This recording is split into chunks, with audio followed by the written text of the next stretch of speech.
começou na cidade de Pombal, na Paraíba. Foi lá que, em 1920, nasceu o nosso convidado de hoje, de Vox Populi. Em seu tempo, quem podia ir para uma universidade só tinha 3 opções: medicina, engenharia ou direito. A sua escolha recaiu sobre direito, que cursou na Universidade do Rio de Janeiro. Foi a forma que encontrou para estudar filosofia, história e ciências sociais. Mas durante o curso, teve o seu grande interesse despertado para a economia, na qual se empenhou por sua conta e risco. Terminada a faculdade, doutorou-se em economia na Universidade de Paris. Em seguida, recebeu o convite da Organização das Nações Unidas para trabalhar no Chile, junto à CEPAL. Daí por diante, construiu uma carreira respeitável dirigindo o BNDE, participando na criação da SUDENE, até sendo ministro extraordinário do planejamento no governo João Goulart. Em 1964, teve seus direitos políticos cassados com base no Ato Institucional número 1. No exílio, lecionou em universidades como Yale e Columbia, nos Estados Unidos, Cambridge, na Inglaterra, e Sorbonne, na França. Com 21 livros publicados e traduzidos em uma dezena de idiomas, já vendeu mais de 1 milhão de exemplares. Em 1979, foi anistiado e, em março de 83, elaborou um conjunto de diretrizes para a formulação de uma política econômica alternativa, que foi considerada uma das mais substanciosas contribuições para enfrentar a situação crítica que o país atravessa.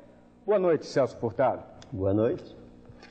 O senhor, quando esteve no Chile, escreveu um livro chamado Formação Econômica do Brasil. Nesse livro, o senhor dizia, após uma série de pesquisas, que a partir da crise de 29, o Brasil foi um dos primeiros países a sair dessa situação difícil que o mundo atravessava.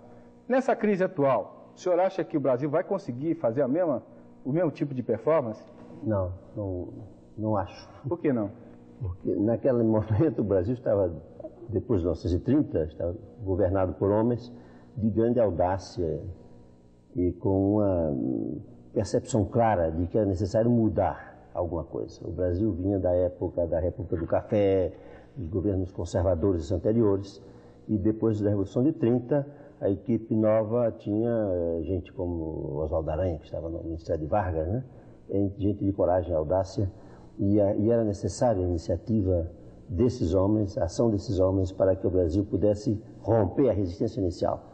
Eu mostrei nesse trabalho, escrevi isso há mais de 30 anos, que o Brasil recuperou-se já a partir de 31, quando os grandes países como os Estados Unidos só tiveram uma recuperação efetiva depois de 33, que é depois, em 34. O senhor falou em homens, e as ideias desses homens, do que diferem dos homens que estão no poder hoje? Eu não sei bem quais são as ideias dos homens que estão no poder hoje. Agora, eu conheci pessoalmente Getúlio Vargas e também Oswaldo Aranha, e eram homens que tinham uma grande confiança no Brasil e que estavam dispostos a assumir riscos e a abrir caminho. E o que eu sinto hoje nos homens que dirigem este país é uma timidez, uma espécie de, digamos assim, uma ideia pequena do Brasil. Imagino que o Brasil é um país sem opções e que se submete, por exemplo, aos banqueiros da forma que estamos vendo agora. Naquela época isso seria impossível, né? O Brasil era um país menor, mas não imagino que Oswaldo Aranha ou Getúlio Vargas fossem realmente sair daqui correndo para conversar com banqueiros e conseguir, digamos, pequenas formas para resolver o problema do Brasil. Basta ver como eles tiveram coragem de eliminar a cláusula ouro dos contratos daquela época, dos acordos de empréstimos, como tiveram coragem de decretar moratória quando necessário, etc. Vamos ouvir as perguntas da população. O professor Fernando Baudelli, na sua teoria, coloca muito claramente que a crise que nós estamos vivendo hoje no mundo é estrutural e que o caminho ou os novos caminhos para a saída da crise passa obrigatoriamente pela liberação da base do sistema econômico, ou seja, essa economia informal, essa atividade cotidiana de camponeses, de artesãos, de gente com emprego clandestino, que hoje frutifica na nossa crise, a necessidade desse indivíduo, desse cidadão, e a criatividade para que ele possa sair desta situação é o que vai encaminhar o nosso país e outros países para novas soluções. Eu queria ouvir do senhor qual o seu ponto de vista sobre esta economia informal e a força da microempresa como criatividade na saída das crises neste país, pois, em sua doutrina, tenho ouvido muito o senhor falar sobre a macroeconomia como um todo e quase nenhuma citação a respeito desta microeconomia baseada na microempresa. Eu estou totalmente de acordo com a tese, isso particularmente com respeito aos países da Europa, aos países desenvolvidos, de que é na criatividade, é na iniciativa, é na pequena empresa e particularmente no chamado setor informal ou de autosserviço, que hoje em dia representa uma parcela considerável da ocupação e da produção nesses países, que essas economias vão recuperar o seu dinamismo. São economias que estão, hoje em dia, que sofrem de uma superestruturação e de um processo de integração internacional que se realizou apenas por cima, ao nível das grandes empresas internacionais, e não a base realmente, digamos assim, da criatividade ou da pequena empresa. Agora, no caso do Brasil, é preciso reconhecer que qualquer recuperação da economia passa por uma reordenação da própria ação governamental. O que vemos no nosso Brasil é um desgoverno, excesso de investimentos no setor público, em grandes empresas públicas, digamos assim, uma política monetária e fiscal errática, digamos, um sistema de câmbio que não funciona.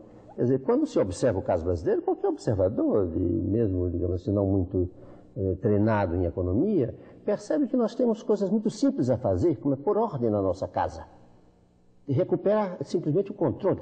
Não existe economia sem sinergia, vamos dizer, sem coordenação, sem controle, etc.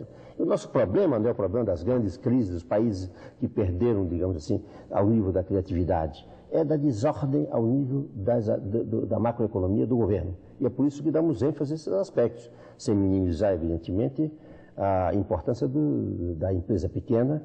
E eu, por exemplo, como nordestino, sei que no Nordeste é impossível criar emprego sem reforçar a pequena empresa e a empresa média, né?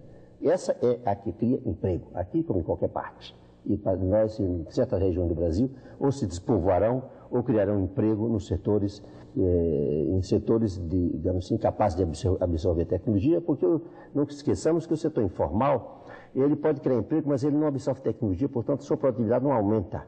Mas já a empresa pequena e a empresa média tem acesso a tecnologias próprias para ela, adaptadas a elas, e podem, portanto, tanto criar emprego como aumentar a produtividade. Todo mundo sabe a sangria desatada a que está submetida a economia com os níveis atuais da dívida interna. A gente sabe que o dinheiro que está aplicado na dívida interna é um dinheiro especulativo, mas é também a liquidez das empresas, isso é, o dinheiro que é aplicado no capital de giro das empresas. Alguns economistas do PMDB, como João Manuel Beluso, propõem o congelamento da dívida interna. Eu pergunto ao senhor, de que forma, tecnicamente, que se pode separar o dinheiro do especulador desse capital de giro da empresa, de modo a desmanchar a ciranda financeira sem acabar de vez com a liquidez da economia?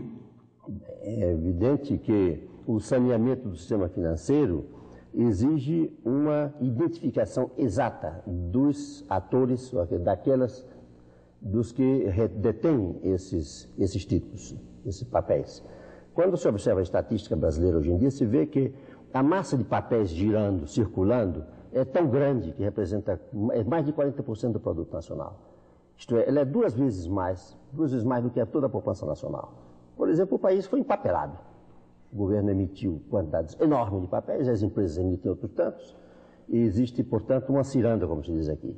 A economia não pode funcionar, evidentemente, com esse sistema financeiro que aí está. Qual é a preocupação da empresa hoje em dia? É ter um saldo de caixa para ter na mão liquidez e correr para o open market, como se diz aqui, e ganhar, digamos assim, na especulação e abandonando propriamente as atividades produtivas. Esse sistema não pode funcionar, tem que ser saneado. Isso já se viu em muitos países, particularmente, por exemplo, quando a economia sofre uma desordem por uma guerra, por uma ocupação estrangeira, como a Alemanha, por exemplo, depois da Segunda Guerra Mundial, que estava empapelada também, se fez uma reforma monetária, congelaram todos os créditos, todos os débitos, e começaram de novo. Eu, evidentemente, não proporia isso no caso do Brasil. Precisa estudar exatamente a situação dos credores, da economia. Eu li uma proposta sua, uma entrevista sua, na qual o senhor defendia até mesmo o fim do open market, do mercado financeiro, na forma atual. Como é que seria isso? É que o open market é um mercado de dinheiro, não é um mercado financeiro. Aí se busca dinheiro, liquidez a curto prazo. Isso não existe em qualquer parte do mundo, mas existe como instrumento do Banco Central. O Banco Central, por exemplo, quer enxugar dinheiro, quer retirar dinheiro da economia. E então ele vai operar no open market. No Brasil se transformou o mercado de dinheiro num mercado, digamos assim, que se utiliza para todos os fins, para que as empresas realmente, que estão em dificuldades muito sérias, utilizem, possam fazer, render a sua caixa. Isso chegou a essa espécie de degenerescência do sistema monetário brasileiro, que ninguém quer mais dinheiro. Quando eu tenho dinheiro durante a noite de hoje, eu compro o open market durante a noite para tirar ele da minha mão. Porque, digamos assim, ele está se depreciando ou a empresa tem dificuldades financeiras tais e busca essas facilidades. E nenhuma economia pode funcionar assim. Então, o que nós dizemos é que o saneamento implica em identificar os que detêm os títulos. Como todos sabemos, parte do capital de giro das empresas está preso aí. Isso é preciso se respeitar, porque as empresas sem capital de giro não operam. Pelo contrário, as empresas devem ter acesso ao capital de giro bancário com taxas de juros muito menores do que as atuais. Segundo, todos os fundos de garantia e as instituições sociais que vivem também hoje em dia de aplicar seus recursos aí. É preciso ter em conta isso, não se vai, evidentemente, desmantelar esse sistema de previdência social e outras instituições da nossa sociedade que estão hoje em dia vinculadas, atreladas a esse sistema de open market, esse sistema, digamos assim, esse mercado monetário. Agora, somente uma lei do Congresso Nacional poderá resolver esse problema, porque uns são credores, outros devedores. Existem, na verdade, aí vínculos contratuais definidos, na verdade, por contratos e, portanto, com direitos adquiridos. É preciso que o Congresso Nacional diga como se vai resolver esse problema e defina o montante dos recursos que a sociedade vai aplicar para converter esses títulos, para primeiro redimir parte desses títulos, né, e ir convertendo esses títulos em títulos a muito mais longo prazo. E, portanto, para ir retirar esse peso da sociedade e discriminando entre os que têm títulos apenas como operadores e especuladores, daqueles que têm títulos porque não têm outra opção para sobreviver como empresas. Trata-se, portanto, de agir com muito critério e com muita percepção dessas diferenças. Eu estou totalmente de acordo com a pergunta, de que não se pode de nenhuma maneira confundir, digamos assim, os titulares de recursos desses a curto prazo que os têm, porque a economia de alguma maneira os forçou, forçou-os aí nessa direção, de outros que vivem aí apenas para especular. Hoje no Brasil discute-se muito um sistema de reforma agrária que viesse transformar os latifúndios em latifúndios produtivos. A minha pergunta é no sentido de que, numa hora em que o Brasil depende exclusiva ou quase exclusivamente de exportações agrícolas, se esse enfoque do problema não está sendo mal encaminhado e não pode ter um reflexo muito nefasto sobre a economia agrícola nacional. Certamente um dos problemas mais complexos mas também mais urgentes do Brasil. Porque o grande problema do Brasil hoje em dia é comer, é a produção de alimentos. Em uma região como o Nordeste, o que vemos, né? A região, toda a parte semiárida está hoje em dia mais frágil do que no passado, as secas. Na região úmida, as terras cada vez mais utilizadas para a produção de álcool, como eram antes para cana, para culturas de exportação, e o Nordeste pobre, dependendo de importar alimentos do sul do Brasil e de outras partes. Digamos, se não se ataca de frente o problema da produção de alimentos no Brasil, não se pode pensar realmente em solucionar os outros problemas, porque antes de tudo a população tem que comer. Uma região que não tem uma base de alimentação adequada, evidentemente não pode resolver os seus demais problemas sociais e econômicos. Agora, a reforma agrária no Brasil tem sentido na medida em que quebra as atuais estruturas que fazem com que, digamos assim, que privilegiam apenas a agricultura de exportação ou a agricultura comercial, digamos assim, de substituição de importação, em detrimento da produção de alimentos. É nesse sentido. Isso se caracteriza perfeitamente bem na região do Nordeste. Agora, com respeito ao conjunto do Brasil, a outras áreas do Brasil, onde as terras são abundantes, evidentemente que é preciso identificar o que se chama o latifúndio improdutivo. Uma coisa é o latifúndio improdutivo, que está em terras de especulação, e como se sabe hoje em dia mesmo, tem muita gente botando dinheiro em terra. Tem muita terra subutilizada no Brasil, mesmo nas regiões, mesmo no Nordeste, tem muitas terras utilizadas, mesmo na região úmida do Nordeste. E esse problema foi solucionado no mundo inteiro através de uma mudança da estrutura agrária. É preciso não esquecer que não há nenhum país do mundo de agricultura avançada que não esteja baseado na propriedade pequena e média agrícola. Tomemos os Estados Unidos, que é seguramente a maior nação agrícola do mundo. Creio eu que pelo menos 40% das exportações agrícolas do mundo vem dos Estados Unidos, agricultura de maior rentabilidade, etc. Muita gente pode imaginar que, porque é altamente tecnificada, isso é uma agricultura de grandes propriedades. Não, não é verdade. A massa da agricultura norte-americana, com exceção de alguns setores muito especializados, está estruturada em unidades pequenas e médias.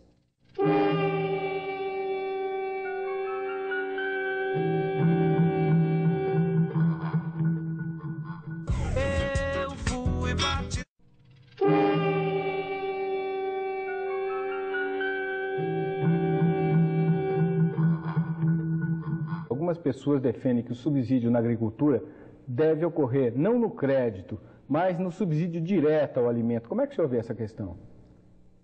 Evidentemente, o subsídio é um problema técnico, né? Ele pode ir nos insumos agrícolas, quando isso é necessário, né? Para educar o agricultor. O agricultor não entende muito bem disso ainda, ou não está convencido de que pesticidas, inseticidas e fertilizantes são importantes. E muitos países do mundo praticam uma política de subsídio por esse lado. Geralmente é temporária, durante uma certa época. O subsídio pode ser também diretamente para facilitar certas formas de mecanização, ou pode ser também para induzir a agricultura a criar mais emprego. Tudo isso se pode fazer. Agora, não tenhamos medo do subsídio à agricultura, porque isso se pratica no mundo inteiro. Nos Estados Unidos, por exemplo, eu quero saber como é que existiria a produção de açúcar nos Estados Unidos sem subsídios. Se ela poderia concorrer com a nossa produção de açúcar. Não pode. Quer saber na Europa também. A grande agricultura europeia é subsidiada, porque nenhum país quer renunciar à sua independência na produção de alimentos. Evidentemente tem limites, eu não vou passar de um certo ponto. Mas se isso é necessário, a sociedade, na verdade, subsidia, o que significa não comprometer a eficiência da agricultura, mas sim modificar os preços relativos. O preço do açúcar nos Estados Unidos, na Europa, é subsidiado para que esses países não dependam completamente da produção de açúcar. Professor Celso Furtado, eu me recordo da sua presença aqui quando estava presidindo ainda o Centro Acadêmico 22 de Agosto e nos primórdios da SUDENE, defendendo no movimento em que São Paulo participou as bases do lançamento da SUDENE e sua consolidação.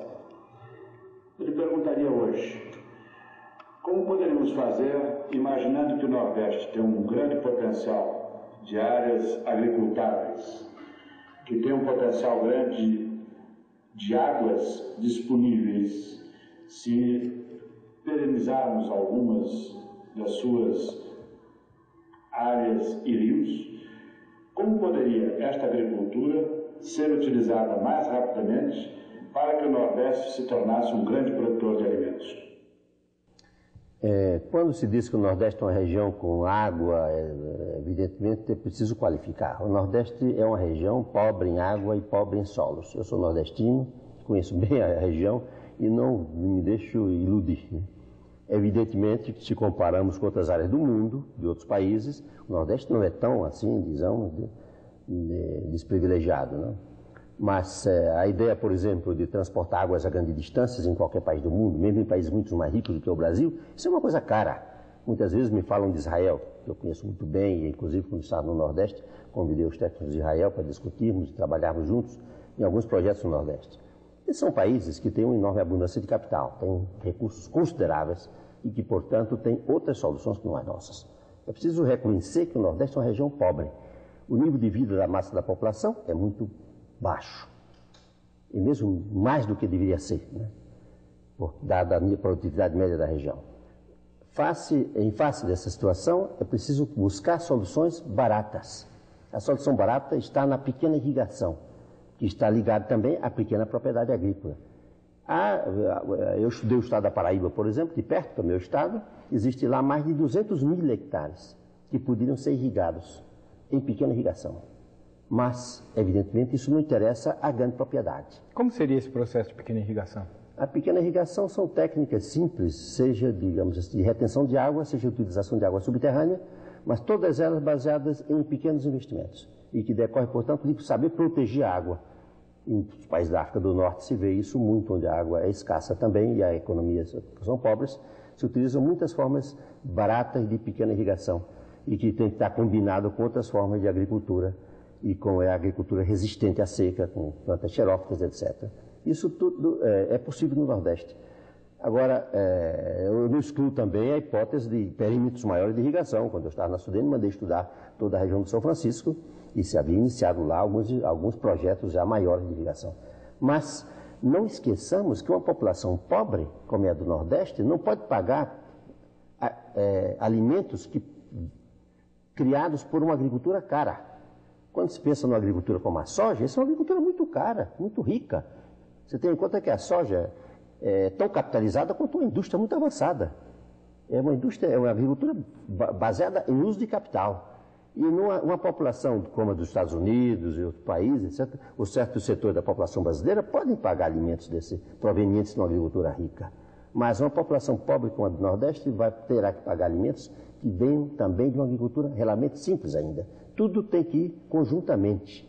No dia que o Nordeste tiver um nível de vida mais alto, a sua agricultura poderá ser também muito mais capitalizada. Não pensemos em inverter o problema. Agora, todo encaminhamento do problema nordestino tem que partir disso. Primeiramente, a agricultura para dar de comer ao povo.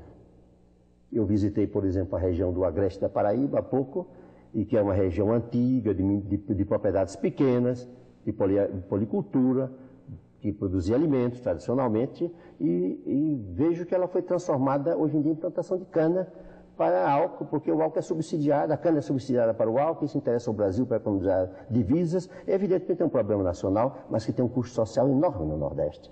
Tudo que se fez em matéria de agricultura no Nordeste foi favorecer a pecuária e favorecer a cana-de-açúcar ou o cacau na Bahia, etc. Agora, ou então irrigação no São Francisco para produzir uvas e vinho, etc. Isso é coisa muito especializada. Agora, para a produção de alimentos, não se fez nada. E é aí que está a chave do problema. Eu diria que esses 20 anos, nada se fez para, digamos, atacar os dois problemas mais urgentes do Nordeste. Criação de emprego. Daí a coisa da pequena empresa, média empresa, ou empresa que cria emprego. Indústria que cria emprego, etc. Segundo, produção de alimentos. E a população do Nordeste hoje em dia depende muito mais de importação de alimentos do que há 20 anos atrás. Professor Celso Furtado, eu gostaria de saber qual foi a destinação dada ao chamado projeto emergência proposto pelo senador Teotônio Vilela, e do qual se falou muito esse ano, e do qual o senhor participou no início, mas me parece o senhor, por recomendação da direção nacional do PMDB, participou da elaboração de um outro projeto, juntamente com o chamado Grupo Paulista do partido. Então eu gostaria de saber exatamente qual foi o destino dado ao projeto Emergência e o que resultou de toda essa discussão, qual o programa econômico do PMDB, qual foi a conclusão dada ao projeto do partido. O projeto Emergência foi uma iniciativa brilhante do senador Teotônio Vilela, que se fez, aliás, assessorar, eu creio, pelo Grupo Paulista, que se fala do PMDB, e que era de um projeto essencialmente dirigido à mobilização popular, do seu temperamento, do seu homem de uma grande coragem cívica e de uma grande facilidade de comunicação, que levantou algumas grandes teses, como a tese da moratória, por exemplo, no lateral, e outras teses de mobilização popular, que no momento desempenharam uma função importante na própria evolução do debate, do diálogo político no Brasil. Em certo momento foi necessário transformar esse projeto de emergência em um projeto de caráter mais operativo, projeto que pudesse indicar o que seria efetivamente uma política de um partido que se apresenta como uma opção de poder, como é o PMDB. O PMDB, na verdade, é um partido que se prepara para que é convocado amanhã para exercer o poder, ele tem que ter todos os meios e tem que ter para fazê-lo com absoluta, correspondendo, digamos, às expectativas da população. Portanto, era preciso ir mais longe, completá-lo, enriquecê-lo ou mesmo modificá-lo. E eu fui convocado pelo próprio senador Teotônio Vilela. Eu estava na Europa, ele me telefonou e disse: Celso, precisamos de você aqui, você venha. Chegou o momento de transformar esse programa, que foi fruto de minha inspiração, em algo muito mais, a palavra dele, muito mais técnico, muito mais convincente para aqueles que realmente lidam diretamente com os problemas econômicos do país. E quais os principais pontos alterados? Menos que alterar, se cobriu um espaço muito maior, né? As grandes teses foram as mesmas.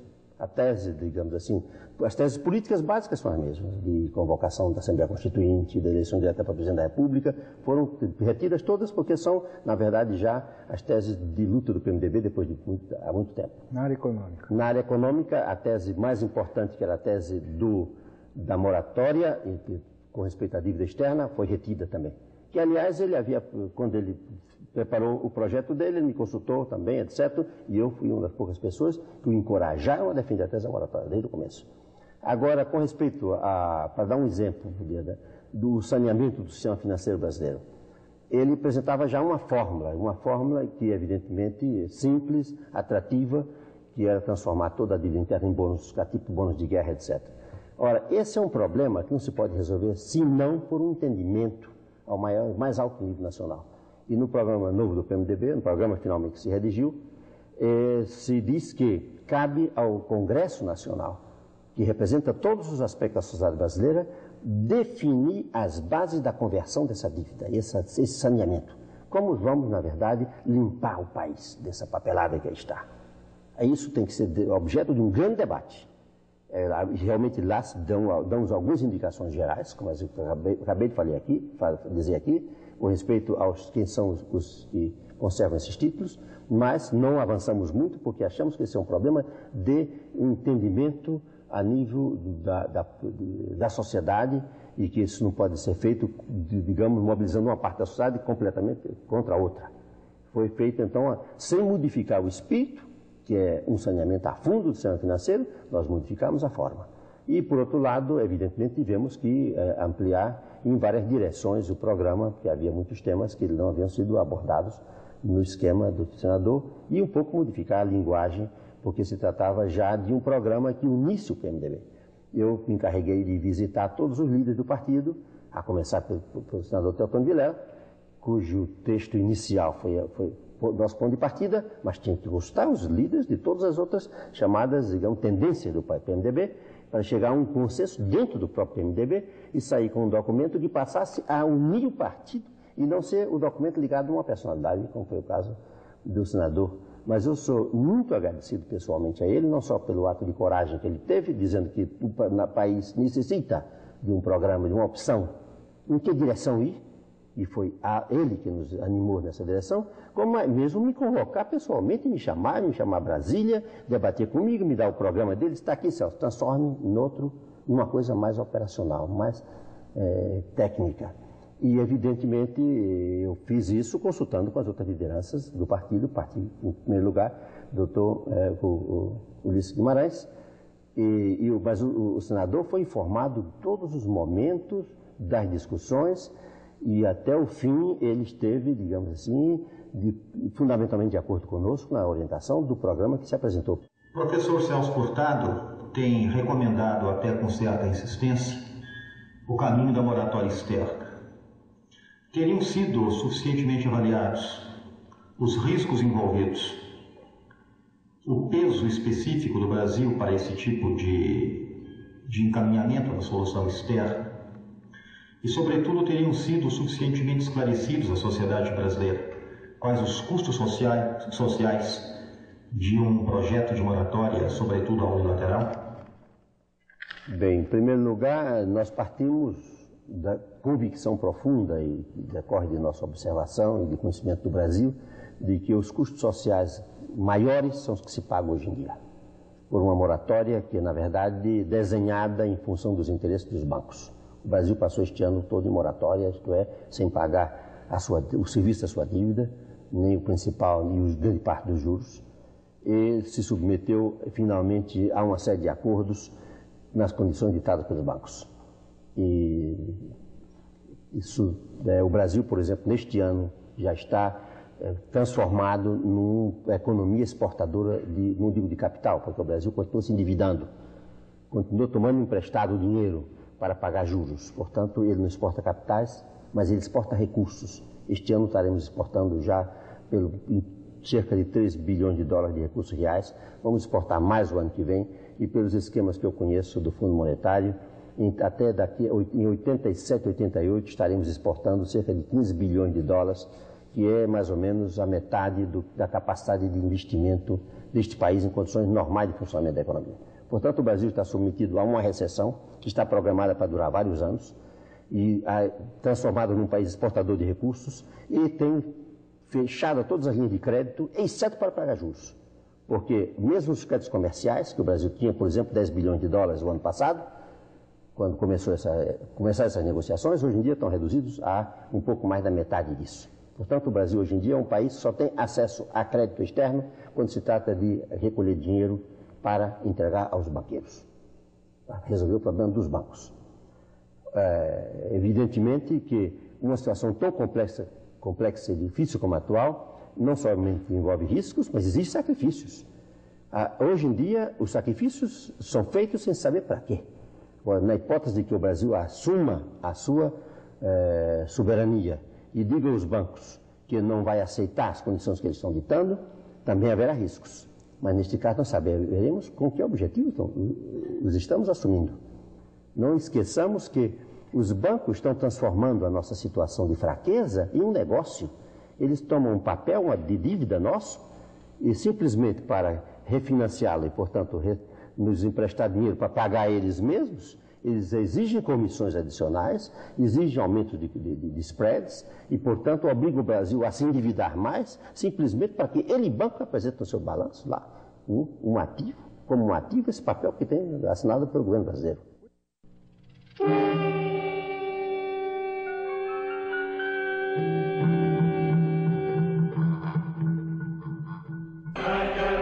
Nesta quarta,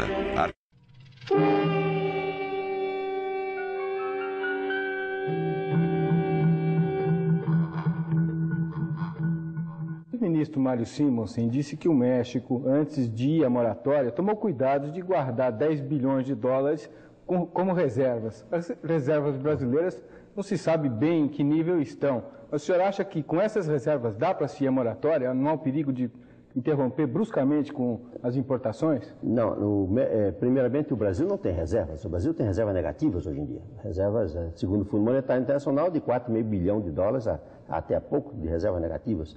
E se pagar até o fim do ano tudo isso com novos empréstimos, ele ainda terá reserva negativa no sentido de que ele já hipotecou parte de suas exportações. A situação do Brasil é gravíssima, isso nós sabemos perfeitamente. E vai continuar assim, porque os bancos estão decididos até agora, nas negociações, em não ceder nada, exceto aquilo que interessa a eles mesmos.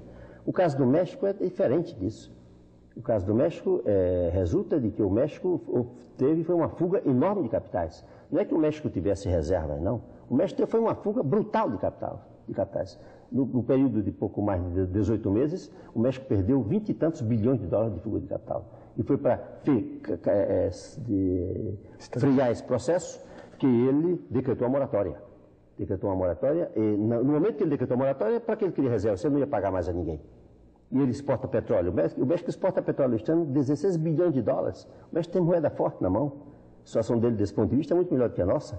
Portanto, ele, quando decretou a moratória, aparentemente ele se preparou para uma confrontação com os bancos, porque ele disse, eu não pago durante 3 meses, nada, e portanto, a exportação de petróleo dele, ele asseguraria os meios de continuar, digamos assim, cobrindo as suas importações essenciais. Para lhe dar uma ideia, as importações deste ano do México não vão chegar a 10 bilhões de dólares, e só de exportação de petróleo ele tem 16 bilhões. E mais ainda, ele nacionalizou todos os bancos para que não houvesse nenhuma possibilidade de que os recursos continuassem a fugir do país. tomou todas as medidas. Agora, foi o governo dos Estados Unidos que não quis a confrontação. Não é que ele tivesse reserva, não. O governo dos Estados Unidos simplesmente disse, não, vocês têm crédito, não precisam decretar moratória, e então mobilizaram os bancos internacionais e fizeram uma série de empréstimos ponte ao México, e compraram por antecipado petróleo e financiaram a exportação de alimentos, garantiram ao México os recursos necessários para que o México saísse da situação. E o México, então, suspendeu a moratória. Se o senhor fosse encarregado de negociar com os banqueiros internacionais a dívida brasileira, o pagamento dessa dívida, quais as condições principais que o senhor colocaria? Bem, não seria eu, seria o governo brasileiro, né? Eu estive agora na Argentina conversando com o presidente eleito e com o futuro ministro da Economia e outras personalidades lá, inclusive com o Dr. Raul Preves, com quem trabalhei muitos anos, que está encarregado de assessorar sobre a administração, sobre a negociação da dívida, a renegociação. E sinto que eles adotaram uma tática, uma estratégia muito boa.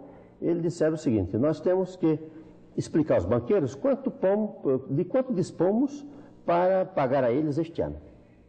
Está aqui nossas importações essenciais para a economia funcionam, porque nós não vamos sacrificar o povo, não vamos matar o povo de fome, né? Reduzindo as importações excessivamente. Vamos, portanto, pagar aos senhores tanto.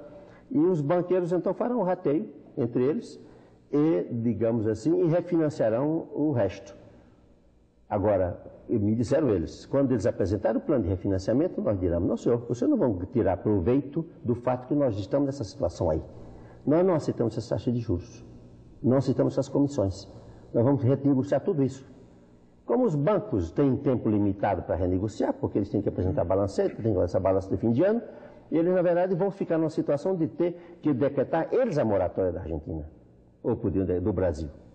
Eles não fazem, porque do dia que eles decretarem a moratória, eles perdem os ativos deles imediatamente. Isto é, esses empréstimos se evaporam, deixam de existir para eles, e são transformados, na verdade, em puro papel. E por isso é que eles se organizam de todas as maneiras para evitar a moratória. Que fizeram mesmo, no caso do país como a Polônia, que suspendeu os pagamentos, ficou em estado de default, como eles dizem nos Estados Unidos. Né? Ficaram em estado de inadimplência, a Polônia. Não pagou simplesmente e foi deixando passar o tempo.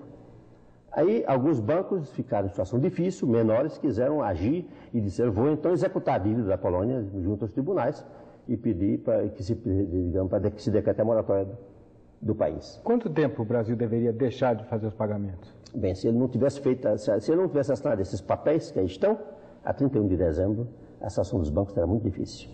Porque há bancos como o Citibank, que é o maior emprestador do mundo, que tem 83% do seu capital comprometido no Brasil. Portanto, a posição deles é muito vulnerável.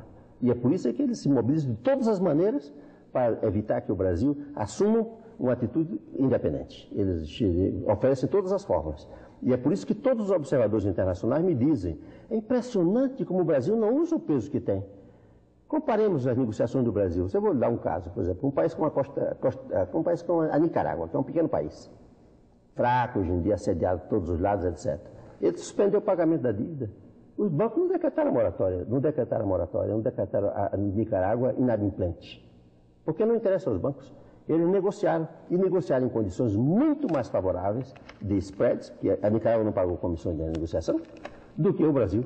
Agora, quando se vê um imenso devedor como o Brasil, com o poder que tem, um grande mercado, e dizer que o Brasil, por exemplo, aceitou os mais altos spreads, o Brasil chegou a aceitar no refinanciamento da sua dívida em 1981, entre juros e spreads e comissões, 24%.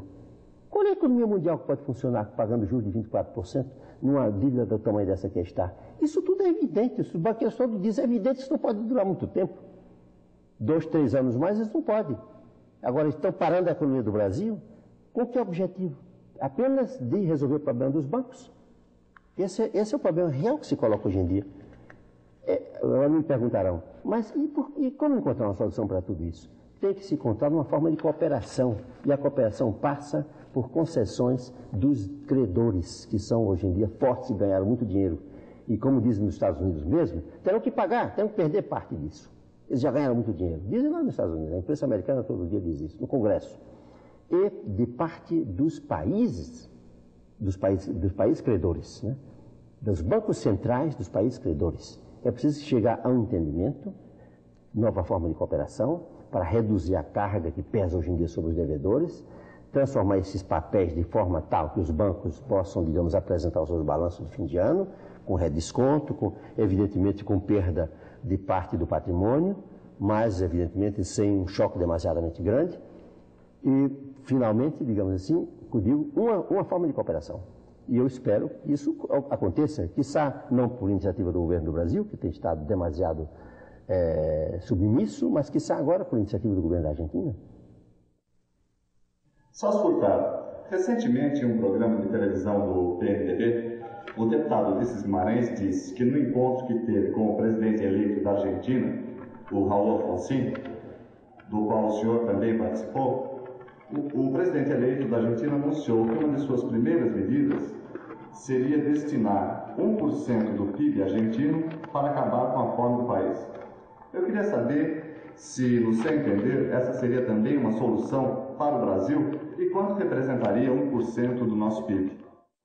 É evidente que um país como a Argentina, com 1% do seu PIB, do seu produto interno bruto, poderia resolver os casos mais urgentes de carência da população. Mas o Brasil precisaria de muito mais. O problema brasileiro é muito mais grave. A massa da população brasileira carente é, em termos relativos, muito maior.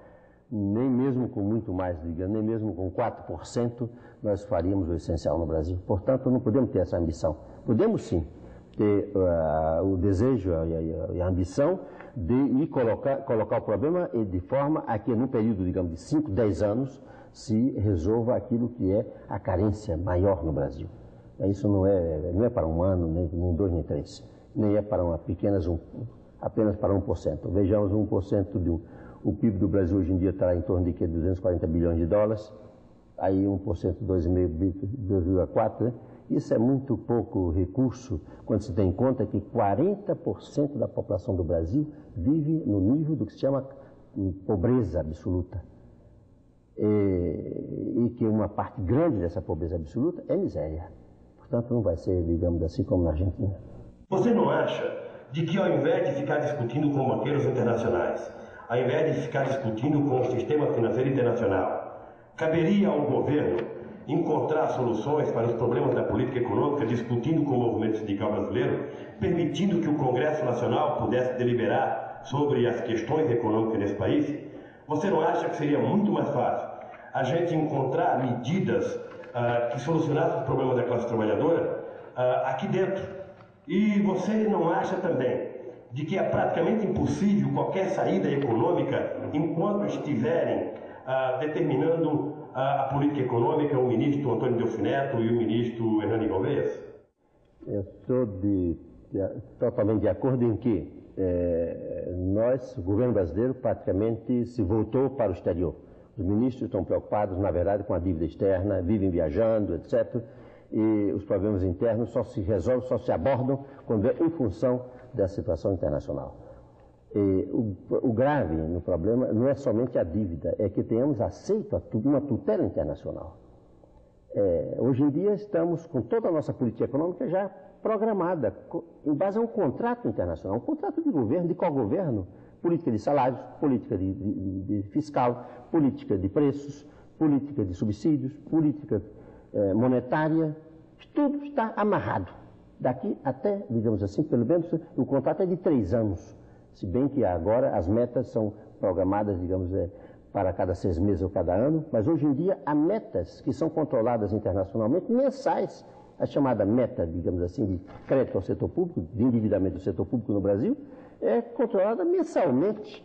O Brasil está sendo administrado, na verdade, sob um sistema de tutela. Isso é completamente inaceitável. Qualquer brasileiro, eu não pensei em viver para ver isso. Tantos anos lutando para que esse país, na verdade, se reconheça como uma nação grande, com grandes possibilidades, um peso internacional enorme. Eu que conheço o mundo inteiro e que trabalhei tantos anos fora do Brasil, nas Nações Unidas, e sem o peso que o Brasil tem, imaginar que se aceitasse esse tipo de tutela, eu nunca imaginei. Portanto, sobre isso eu estou totalmente de acordo. Agora, o problema da dívida não pode ser ignorado. Temos, evidentemente, que recuperar a autonomia de decisão. Por isso é que no programa do PMDB nós dissemos que, primeiramente, se renuncia, digamos delicadamente, se renuncia às chamadas facilidades ampliadas do Fundo Monetário Internacional. Portanto, lavamos as mãos. Celso, você acha que dá mesmo para compatibilizar o crescimento econômico, o pagamento da dívida e todos esses problemas sociais que nós temos? Não, o pagamento da dívida, na forma em que ela foi contratada, não se pode fazer. Umas taxas de juros como as que estão não permitem nem sequer que a economia internacional funcione. Veja o seguinte, uma taxa de juros real de 12% e o comércio internacional estagnado. Isso é inviável, a economia não pode funcionar assim. Isso é completamente irracional. Pagar com o quê? Só reduzindo as importações, como estamos fazendo? Portanto, não se pode pagar essa dívida na forma como ela foi contratada. Temos que exigir prazos muito mais amplos e temos que renegociar essas taxas de juros. Não podemos pagar taxas de juros reais que sejam acima de 12% ou coisa parecida. E temos que contabilizar em contas gráficas, como se diz nos bancos, etc., aquilo que não podemos pagar hoje em dia para ir para adiante. Até que a economia se revigore, que volte a crescer, que volte a exportar mais, que a economia internacional se normalize, e aí então poderemos ir amortizando parte dessa dívida. Como fizeram outros países. Houve países, por exemplo, que tiveram grandes dívidas. A Inglaterra acumulou uma imensa dívida na Segunda Guerra Mundial. Mas essa dívida, ela congelou, só pagou quando pôde, e nas condições em que pôde. E pior ainda, né? Não deu nenhuma garantia de taxa de juros móveis como hoje, e com a inflação a dívida murchou, e os ingleses pagaram muito pouco. Portanto, existem muitos precedentes históricos. A única forma de resolver os problemas sociais é fazer a economia andar, isso sim, mas não é suficiente. Não basta que a economia ande para resolver os problemas sociais. É preciso começar com objetivos sociais e pôr a economia a andar com esse fim. Portanto, eu diria, podemos conciliar a solução dos problemas sociais com a retomada do crescimento, isso sim, mas com o pagamento da dívida só em condições totalmente distintas dessas que estão sendo adotadas hoje em dia. Dos problemas sociais, o mais sério hoje, sem dúvida, é o desemprego. Como atacar o problema? Eu diria que o problema social mais grave hoje em dia é a fome. E se continua essa política de recessão que está programada para o próximo ano, podemos ter isso em escala muito maior e ter tensões sociais muito mais graves. Eu creio que neste momento temos que estar preparados para programa de emergência, face à gravidade das tensões sociais que estão aí latentes e que já estão manifestando. Agora, o problema do desemprego é um problema que só se resolve de verdade com a economia andando, porque só se resolve o problema do desemprego com investimento. Investimento significa tirar recursos da economia para poupança. Isso só se pode tirar com a economia crescendo. Se a economia não está crescendo, os impostos estão baixando, o governo não pode investir. As empresas não têm fundos para investir e está tudo parado. É o que está acontecendo aí. Em outras palavras, solucionar qualquer problema econômico com a economia parada ou andando para trás é simplesmente impossível, absurdo. Mesmo o problema da inflação. O problema uma inflação grave como a do Brasil só se pode resolver se a economia estiver andando. Porque com a economia andando eu posso, na verdade, aumentar a oferta. E dentro de uma economia tão rígida, tão indexada como a nossa, sem um aumento de oferta, eu não posso absorver pressões inflacionárias. Não pode ser só com redução de demanda.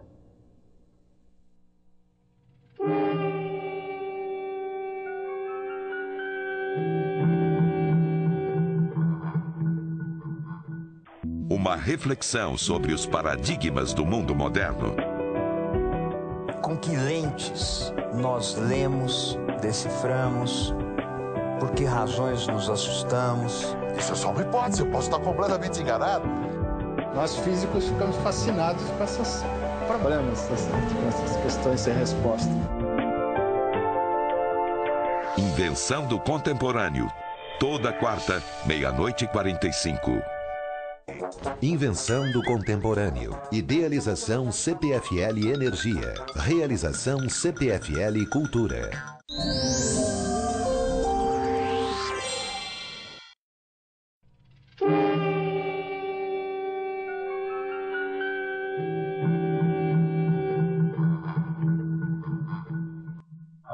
Depois que o senhor saiu do ministério, no Brasil, várias formas de tentar solucionar a crise brasileira sempre tiveram como pano de fundo mexer com salários, a redução do salário através de fórmulas que controlassem o salário nominal.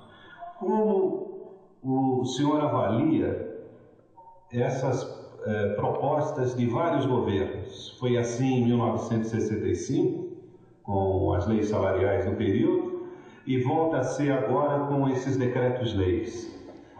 Esse único caminho de resolver a crise brasileira, tudo passa a partir do controle de salário? Diria quase o contrário. Reduzindo o salário real no Brasil, particularmente da massa da população, e não esqueçamos que 2/3 da população tem um salário muito pequeno, que está entre 2, 3 salários mínimos ou menos, por esse caminho não se desenvolve o Brasil. Não se desenvolve nenhum país do mundo sem que a massa da população participe dos benefícios do desenvolvimento, isto é, participe dos benefícios do crescimento da economia. O Brasil é um país que apresenta essa coisa aberrativa. Ele cresce brutalmente, como o Brasil cresceu durante, digamos assim, 30 anos, mas, particularmente nos últimos 20 anos, o crescimento que teve a economia brasileira, que foi grande, foi considerável, se fez com um salário mínimo estacionário. Qualquer país do mundo, na medida que a economia vai crescendo, ocorrem duas coisas. Os salários todos crescem e os mais de baixo crescem mais do que os de cima. Por isso é que se homogeneiza a sociedade e se obtém um perfil social como o que vemos nos países desenvolvidos de hoje em dia. O Brasil quer se transformar numa espécie de nação em que o desenvolvimento se faz sem que o povo participe desses benefícios. Esse é o espírito da política salarial a partir de 64. Evidentemente, decorre de uma certa visão monetarista, que é preciso reduzir os custos de produção para exportar, para reduzir a inflação, etc. A forma mais fácil é sacrificar o povo, e isso sai por esse lado. Mas não é, a história não mostra que seja essa a forma como o capitalismo se desenvolve. O capitalismo se desenvolveu foi aumentando os salários da população, particularmente de baixo. Eu diria em uma palavra, por exemplo, eu fui professor 15 anos na Universidade de Paris, e como o salário alto que tinha lá de professor, da Sorbonne, meu salário era 4,5 vezes um salário mínimo, do mais baixo que eu houvesse na França. Professor Celso Furtado, o Brasil inteiro está de acordo que é necessário combater a inflação.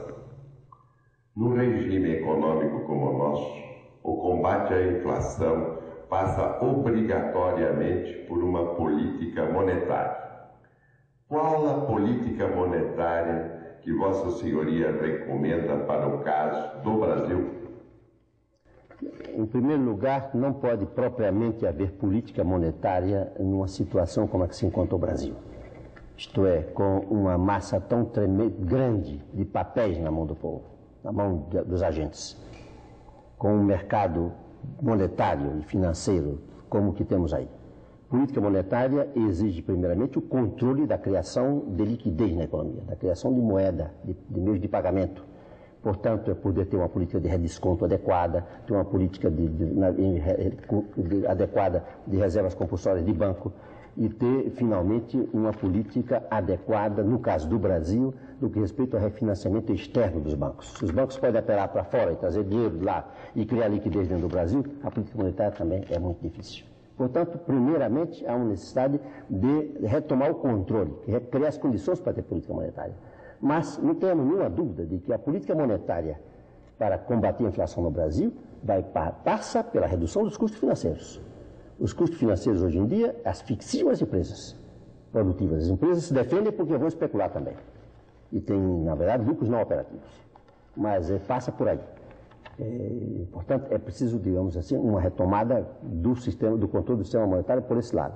E também compreendamos o seguinte: não se controla a inflação no Brasil reduzindo os custos operativos das empresas. Por exemplo, reduzindo os salários, que estão declinando já há bastante tempo. Porque os outros itens, particularmente os itens financeiros, estão indexados, que são rígidos. A inflação no Brasil não se pode resolver mediante uma política de redução da demanda. Ou pelo menos apenas. Só se resolverá à medida em que se ataque também o problema da oferta. Se põe a economia para funcionar de novo. Se amplie a oferta e aí se pode ir absorvendo a política, o excesso de demanda monetária, né? Na medida em que a economia volte a funcionar normalmente. Em outras palavras, é complexo o problema, mas nós já sabemos muito sobre isso. E o que sabemos mesmo é que a receita do Fundo Monetário não se aplica a um caso como o do Brasil. Não se aplica e aí vemos o resultado, digamos, de recessão para cortar a demanda, não? Já há bastante tempo, este ano todo, foi de recessão programada para cortar a demanda, cortaram-se os salários consideravelmente e a inflação dobrou, passou de 100% para 200%. Eu queria saber se é possível combater a inflação com o dólar aumentando semanalmente ou a cada 2 dias. O que se comenta é que o dólar aumenta para favorecer as exportações. Mas, por outro lado, ele aumenta as exportações, mas aumenta o preço do petróleo. Aumentar o preço do petróleo puxa todo o resto. Então, eu queria saber de que maneira pode-se parar de valorizar o dólar, o cruzeiro, se é possível parar a desvalorização e se é possível combater a inflação com o dólar subindo constantemente. Bem, na realidade, uma economia inflacionária como a brasileira não pode ter uma taxa de câmbio fixa, porque então o dólar seria o único preço que não se mudaria. Todo dia se mudariam todos os preços, exceto o dólar. Agora, uma máxima desvalorização, como a que se fez no começo deste ano, essa sim, digamos assim, realimenta a inflação. Mas que o dólar acompanhe o nível geral de preços é natural, perfeitamente. O dólar não é ele que cria a inflação no Brasil. Ele, na verdade, responde a uma elevação geral de preços que ocorre na economia.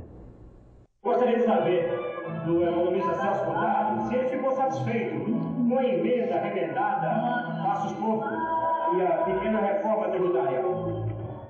Bem, eu fiquei... Tudo que se possa fazer para ajudar os estados e municípios, particularmente os municípios no Brasil, é uma coisa, digamos, louvável. Eu estou satisfeito. Mas a forma que se conseguiu... com essa eu não estou de acordo. Fizeram duas coisas. Aumentaram os impostos indiretos, que são, por definição, não só inflacionários, como, digamos assim, concentrador de renda, porque prejudicam mais a massa da população. E, em segundo lugar, fizeram, digamos assim, aumentar a carga tributária e não fizeram a transferência que se pretendia. A ideia era fazer transferência de recursos. Eles saíram pelo lado de aumentar a carga tributária. Ora, aumentar a carga tributária quando as empresas estão nessa situação, ou elas mandam imediatamente para o consumidor e, portanto, aumentam os preços, ou então elas não podem pagar e elas entram em dificuldades maiores. Ou elas buscam a evasão, como acontece sempre, quando a carga tributária é excessiva. Portanto, a forma que finalmente resultou da negociação com o governo, para mim, foi completamente inaceitável. Mas o espírito da mini reforma tributária, esse é louvável. Celso, você entende que o parlamentarismo seria um instrumento próprio e importante para o projeto democrático do Brasil? Eu considero o parlamentarismo como uma forma mais avançada do regime democrático. Eu vivi em alguns países de regime parlamentar e sei que é no regime parlamentar que o povo efetivamente tem uma participação, maior, né? O povo tem uma participação mais ampla na vida política. E, inclusive, a capacidade, por exemplo, de adaptação do parlamentarismo. Porque se muda a conjuntura, muda a circunstância, muda, inclusive o estado da opinião pública, o governo pode mudar como uma expressão de uma vontade política, que é aquela que está no parlamento. Isso eu acompanho há anos e sei que é. Agora, o parlamentarismo como casuísmo, isto é, para, digamos assim, evitar aquilo que é uma ansiedade hoje em dia de todo o povo brasileiro, que é eleger o presidente da República, que é realmente ter um governo pleno, digamos, plenamente legítimo no Brasil, esse já é menos aceitável. E, por último, não se pode desconhecer que o Brasil é um país com longa tradição de um governo com grandes poderes concentrados na pessoa do presidente da República. E isso vem do Império, né? Seguiu com o tipo de república que nós temos. E, portanto, passar para o parlamentarismo, quizá isso deveria resultar como uma própria evolução do sistema político. Hoje em dia nós não estamos procurando essa evolução, estamos procurando restabelecer aquilo que o Brasil já teve no passado, que é um sistema plenamente legítimo, né? Eu diria que eu faria do parlamentarismo um objetivo a mais longo prazo, que deveria vir de uma evolução política brasileira, e faria da eleição direta para o presidente da República como meu objetivo imediato, para que o povo sinta que finalmente ele tem algo que ver com aquele que encarna, na verdade, a nação e que concentra a maior massa de poder, que é o presidente da República. O senhor que foi homem do governo João Goulart, o que o senhor sentiu da experiência parlamentarista naquela época? Eu fui, inclusive, ministro do governo parlamentarista. Agora, era um parlamentarismo pela metade, no sentido de que ele não era plenamente reconhecido pelo país não era, inclusive pelo próprio presidente João Goulart, com quem eu convivia, ele tinha uma grande preocupação em dizer, afirmar, em fazer sentir a nós, ministros, de que ele não renunciava às suas prerrogativas de presidente da República. E que, portanto, o chefe do governo, na verdade, era como se fosse alguém que tivesse um auxiliar dele. Diria, o nosso parlamentarismo foi um pouco pela metade. Evidentemente, quando se pensa hoje em dia no parlamentarismo no Brasil, seria um pouco também pela metade, porque se pensa hoje em dia num regime tipo francês ou tipo Portugal, que são regimes em que o presidente da República é eleito diretamente pela população e que fecha grande massa de poderes, particularmente no que respeita à política externa, segurança nacional, etc. É dessa forma, né? Mas a experiência da época, que sempre que me impressiona, é que o fato de que nós estávamos ligados ao parlamento, de tínhamos que prestar satisfação no sentido de explicações junto ao parlamento, aproximava muito a nós ministros do parlamento e incluso fez com que a escolha dos ministros fosse muito cuidadosa. Eu me recordo da grande preocupação do presidente João Goulart em ter um ministério de alto nível, porque o parlamento reconhecesse que ele, o governo, era do mais alto nível, né? E eu creio que poucas vezes no Brasil uma seleção tão cuidadosa de ministros como na época do parlamentarismo. O senhor que foi o primeiro ministro do planejamento no Brasil, o que o senhor acha da concentração de poderes hoje na CEPLAN? E a concentração essa que está nas mãos do ministro Delfim Neto, como todo mundo sabe. Sim, se bem que o ministro Delfim Neto não é propriamente o ministro do planejamento, ele é um ministro que se chamaria o ministro da Economia, como na Argentina. Na Argentina, o ministro da Economia controla todas as partes que tem que ver com a economia. É um sistema parecido que se adotou finalmente no Brasil. Não há ministro de planejamento no Brasil, não há plano, não se apresenta, digamos, uma política de médio e longo prazo, não se discute. E, na verdade, o que existe, como disse, é simplesmente uma gestão da economia no curto prazo. Celso Furtado, você acredita que finalmente sairemos do ciclo das eleições falsas no Brasil para partirmos definitivamente para a eleição direta em 1984? E se dependesse de mim, tudo faria, eu vou fazer, né, para que se compreenda que o Brasil não pode solucionar os gravíssimos problemas que vai enfrentar nos próximos anos sem essa plenitude de confiança que tem um governo que sai da eleição plena popular. Portanto, eu que vim da Argentina e vi agora a transformação da Argentina, tinha estado lá 2 meses antes, a transformação do país, na medida que o povo sente que finalmente elegeu seus governantes que foram eleitos a partir de programas discutidos e apresentados amplamente, etc., eu creio que nada poderia ser tão importante na evolução histórica do Brasil, nesse estágio em que estamos, do que completar a reinstitucionalização do país através da eleição direta e de uma Assembleia Constituinte que pudesse, de verdade, devolver, digamos, ao país as regras básicas de convivência, né? O quadro jurídico que representa as regras básicas de convivência de uma nação moderna. Os jornais publicaram notícias atribuídas ao ministro Delfim Neto no sentido de que uma das garantias dadas aos banqueiros internacionais para o fechamento desse último acordo com o FMI foi de que o processo de eleições que vão determinar o sucessor do presidente Figueiredo seria indireto. O senhor acha que as eleições indiretas as eleições diretas poderiam prejudicar de alguma maneira a obtenção de empréstimos internacionais? Eu não li essa informação, não li, portanto não poderia saber se ela foi, né? Se ela me perdoe, mas eu inclusive me parece um pouco estranho que agora, pelos contatos que eu tenho com os banqueiros na Europa e mesmo nos Estados Unidos e nos âmbitos das instâncias internacionais, a circulação e acompanhando a imprensa especializada internacional, é o contrário exatamente. Eles, por exemplo, todos afirmam que o essencial para que o Brasil tenha com eles um diálogo franco é um governo estável. E um governo estável, ele diz, só pode ser um governo eleito. Um governo com plena confiança do povo brasileiro. Eles vivem esperando por isso, diz os banqueiros. Quando é que vocês têm finalmente um governo que chegue aqui e diga que nós representamos de verdade o povo brasileiro e temos aqui um programa de médio e longo prazo e vamos adotar essa política para que nós possamos conversar? Isso se diz na Alemanha, na França, na Inglaterra, etc., em círculos de banqueiros ou de credores do Brasil, ou mesmo de ciclo de governo. Portanto, eu de nenhuma maneira aceito essa afirmação como representando a opinião da classe financeira, da comunidade financeira internacional. Dr. Celso Furtado, o que o senhor achou desse contato aqui com a população no programa Vox Populi? Eu, para falar com franqueza, eu creio que é o programa mais completo do qual eu já participei, debatendo a situação do Brasil. As perguntas cobriram um espectro muito amplo, representando distintos segmentos da sociedade brasileira, refletiram as ansiedades vindo de ângulos muito diversos, foram formuladas com precisão e algumas com coragem, né? E todas, digamos assim, com franqueza, e algumas com coragem de ir ao fundo dos problemas.